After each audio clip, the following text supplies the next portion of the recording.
नमस्कार मित्रांनो, आज आपण आपल्या प्लॉटला जे आहे मोकळं पाणी सोडत आहोत, कारण टेम्परेचर आता खूपच वाढलेलं आहे. आणि मित्रांनो, खूप टेम्परेचर वाढल्यामुळे जे आहे झाडावर ट्रेस येऊ नये आणि फळांची फुगवण चांगली व्हावी आणि फळं जे आहेत हे क्रॅक होऊ नये. तर पाणी त्यामुळे जे आहे आपल्याला पाणी जे असते हे कंटिन्यूस मेंटेन करणं खूप हे गरजेचं असतं. पाणी हे अगदी पाण्याचा शेड्यूल हा आपल्याला व्यवस्थित करणं गरजेचं आहे. तुमची फ्रूट डेव्हलपमेंट स्टेज असो किंवा तुमचा सेटिंगचा पिरियड असो. तर बघा मित्रांनो, मी जवळजवळ 1.5 महिन्यापासून सांगत आहे की ज्यांचा प्लॉट सेटिंगमध्ये आहेत अशा शेतकऱ्यांनी आहे एकदा मोकळं पाणी द्या.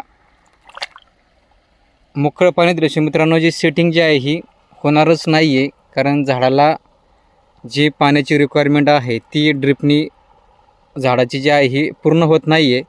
आणि ती रिक्वायरमेंट पूर्ण करण्यासाठी जे आहे आपल्याला फ्लडचं पाणी देणं हे खूपच गरजेचं आहे मित्रांनो. आणि मी महिन्यापासून सांगतो आहे का फ्लडचे पाणी द्या, सेटिंगसाठी फ्लडचे पाणी द्या. कळी ड्रॉप होत असेल तर फ्लडचे पाणी द्या, त्यासोबतच कळीचा स्ट्रोक कमी निघत असेल तर फ्लडचं पाणी द्या, असं मी सतत सांगतो आहे. पण काही शेतकऱ्यांनी जे आहे मनावर घेतला असं अशा शेतकऱ्यांनी जे आहे फ्लडचं पाणी दिले असेल, काहींनी नसेल दिलं तर त्यांना ड्रॉपिंगची समस्या आली असेल. तर मी सतत सांगत होतं का फ्लडचं पाणी द्या. यामुळे सांगत होतं का झाडाला फ्लडच्या पाण्याची ही खूप गरज आहे.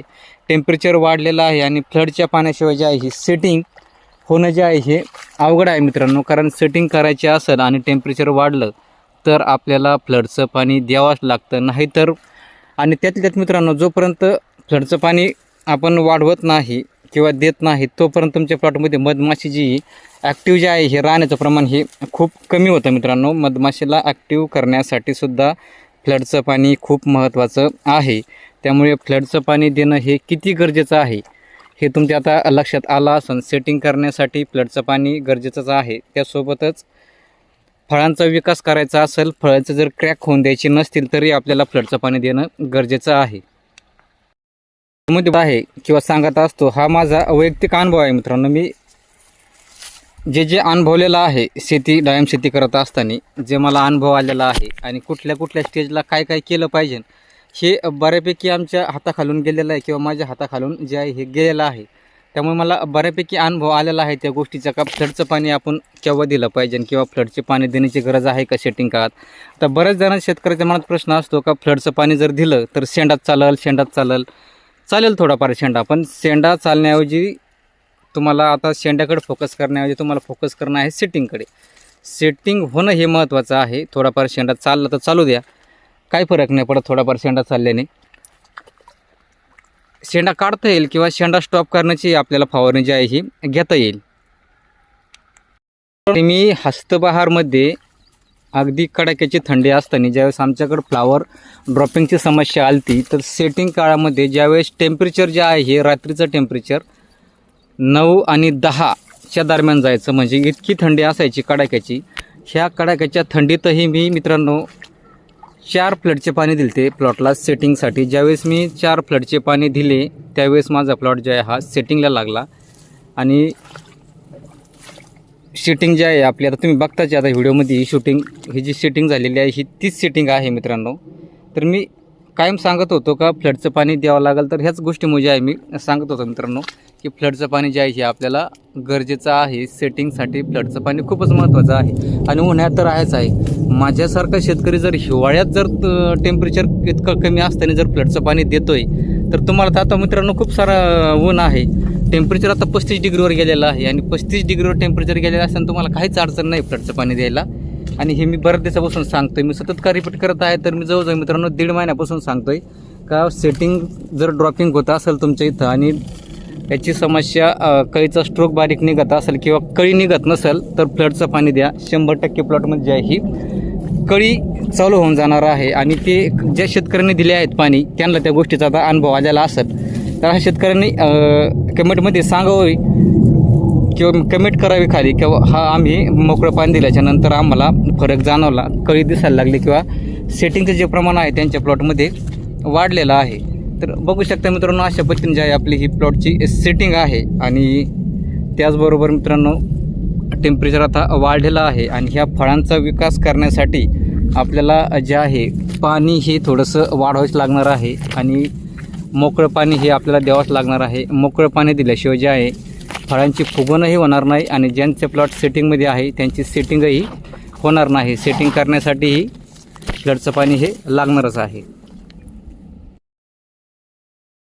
अडचणी येतील किंवा एखाद 2 फवारण्या ज्या आहेत आपल्याला काढावं लागतील, पण सेटिंग होईल मित्रांनो. सेटिंगला लेट होणार नाही, कारण सेटिंगला एकदा लेट जर झालं तर मग काय उपयोग आहे. किती जर सेटिंग झाली आणि पुढं पावसाळ्यात जर माल जात असेल, खराब होत असेल तर काही उपयोग नाही आहे. त्यामुळे फ्लडचं पाणी हे गरजेचं आहे. बाकीच्या फवारण्यांचा खर्च टाळण्यासाठी किंवा वाटत असेल का नाही खर्च वाढत आहे किंवा खर्च वाढाव होईल आपला शेंडा स्टॉप करण्यासाठी किंवा शेंडा काढण्यासाठी, तर मित्रांनो थोडासा खर्च होऊन द्या, पण सेटिंग होणं हे महत्त्वाचं आहे. डाळिंब शेतीमध्ये सेटिंग झाली तरच आपलं सीझन काढायला जाणार आहे. सेटिंग जर नाही झाली तर आपल्या शेतीचा काही उपयोग नाही होणार. आपला सीझनच डायरेक्ट फेल जाऊ शकतो आणि आत्तापर्यंत जो काही खर्च केलेला आहे तो खर्चही आपला वाया जाऊ शकतो. तर ह्या खर्च वाया जाऊ नये म्हणून आपल्याला जे आहे हे ज्या त्यावेळी थोडेसे आपल्याला निर्णय जे आहेत हे लवकर घेता आले पाहिजे. झटपट निर्णय घेऊन आपल्याला जे आहे ही प्रोसेस करता आली पाहिजे, तरच आपण सक्सेस होऊ शकतो. आपण जर अगदी लेट करायला गेलो तर मग आपली जे आहे पुढं भविष्यामध्ये नुकसान हे निश्चित आहे. याच्यात करायचं काय नाही मित्रांनो. ज्यावेळेस तुम्हाला फ्लडचं पाणी द्यायचं आहे, फ्लडचं पाणी देऊन झाल्याच्या नंतर एखादं छान असं कीटकनाशक बुरशीनाशक घेऊन टाका, संपला विषय.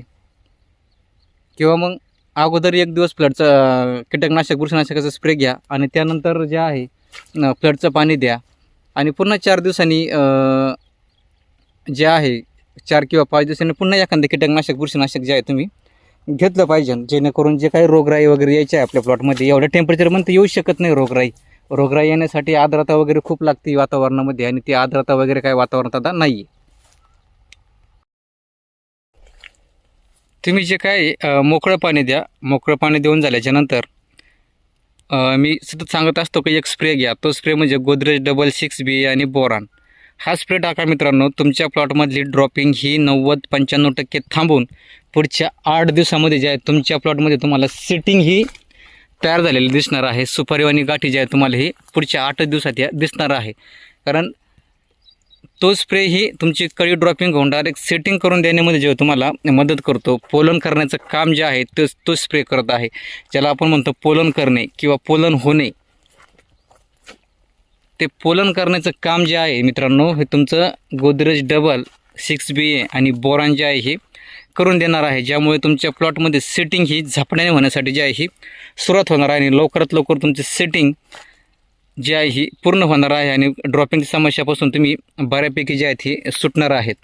तर मित्रांनो यापेक्षा जास्त काही सांगणार नाही व्हिडिओमध्ये, कारण आज मोकळं पाणी मी पुन्हा देत आहे.